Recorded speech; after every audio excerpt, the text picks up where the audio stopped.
TikToker, আমি এটা proudly বলি। এটাতে আমার কোনো মানে আছে না যে কোনো লজ্জা আমার নাই।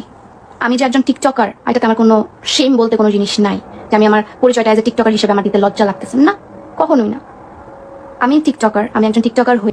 টিকটকার যেই মেয়েটা, এই অসভ্য, এই নির্লজ্জা, এই বেহায়া, সে যদি তোমার বউ হয়েই আসে, তারে যে তুমি কিরবা?